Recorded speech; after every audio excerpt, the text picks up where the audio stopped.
been trying to lose a few pounds and it's not working for you? Don't give yourself a hard time. Don't lose your mind, lose your weight. Hi, I'm Dr. Jayashree Ramana. I'm a bioenergy healer and wellness coach. I help people across the world get over their physical and emotional problems with the help of Reiki and lifestyle changes. Welcome to the Indian Cinderella.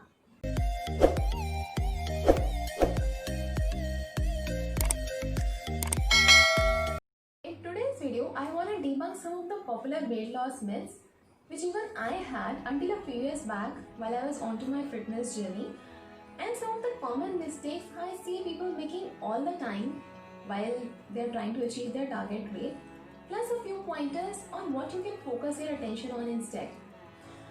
So the first myth that I want to debunk is skipping meals or fasting can help you lose weight. Now, as logical as it might sound, it is far from the truth. You know, when you skip a meal, it brings down your blood sugar, which hampers your ability to think straight. The brain uses glucose to run efficiently, and when we do not have enough blood sugar, the brain cannot function at its optimal best. So this makes you feel more confused, irritated and fatigued. When we fast for prolonged periods of time, it slows down our metabolism, so it makes it even harder to lose any weight. The body enters into the starvation mode, so we crave even more food. So that means we are going to gain weight instead of lose weight. So it's not really a good idea to skip meals or to fast for prolonged periods of time. Instead, it would be much better if you eat smaller and more frequent meals throughout the day. You could take some snacks in between the meals, something rich in protein and fiber, something like roasted chana and sprouts, which is another common misconception. Fats make you fat. As tempting as it may be to believe this, it does not represent the real picture. You know, we need fats in order to carry out so many of our metabolic functions. We need to absorb our vitamins A, D, E and K, all of which are fat soluble.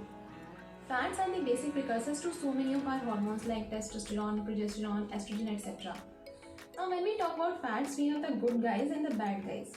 It is the bad guys which actually clog your arteries and increase the risk of heart disease. But if you choose healthy fats, you would never have a problem. So choose healthy fats instead, like avocado, walnuts, egg yolks, nuts and seeds, clarified butter, that is ghee. In fact, some of the fats like polyunsaturated fatty acids present in olive oil help you burn even more fat. So if you choose the right kind of fats, you would never have a problem. Third myth that I want to debunk is with respect to the carbohydrates. It is believed that if you cut out the carbs completely, you will be able to have better fat loss. Carbs have recently gained a lot of bad report amongst those wanting to lose weight. The low carb and the no carb diets have suddenly become so popular. But you know what? Carbs are our brain fuels. Our brain pretty much exclusively depends on glucose, which is a carbohydrate. And when we do not have enough carbs, it leads to brain fog and irritability. So instead of cutting out the carbs completely, we should do away with only the refined carbs like maida and sugar. We should opt for complex carbs like jowar, amaranth, broken wheat, brown rice, quinoa, etc. These foods will not only help us maintain an optimal weight, but will also offer several other nutrients along with an array of amazing health benefits. Next myth that I want to talk about is raw foods and salads are better than cooked foods if you want to lose weight. Raw foods have gained a lot of traction over the years and have been associated with the weight loss process. The fact remains that cooked foods are much more nutritious than the raw foods, as the cooking process activates many enzymes and nutrients present in the foods and makes them available for ready absorption by the body. So while it may be a great idea to have many of your fruits and salads in their raw form, there is nothing wrong with cooking most of your grains and some of your vegetables as well, because that is how you get the maximum nutritional benefits out of that. The last one that I want to talk about is the fat-free and the sugar-free labels that we get to see on so many packaged foods these days. Are you also someone who reaches out for these labels every time you are on the supermarket shelf?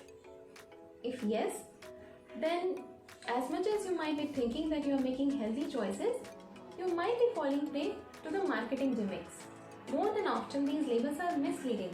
There is so much commercialization in the food industry, and the companies subject these foods to so much of chemical manipulation, filling them with chemicals and preservatives which could be potentially harmful to your health. So even though you may have a short-term benefit in terms of weight loss, you might be trading that off for a long-term health risk. So I would rather advise you to go for more natural and whole foods rather than these packaged and processed foods, if you really want to lose weight the healthy way. So today I listed several myths about weight loss that many people get trapped into. I hope you won't do any of these mistakes. Even if you do not achieve a certain target weight, the bottom line is that you stay fit and healthy and keep feeling great about yourself. My healings and prayers are always with you. Take care of yourself and your loved ones. I will see you in my next video. Until then, Namaste.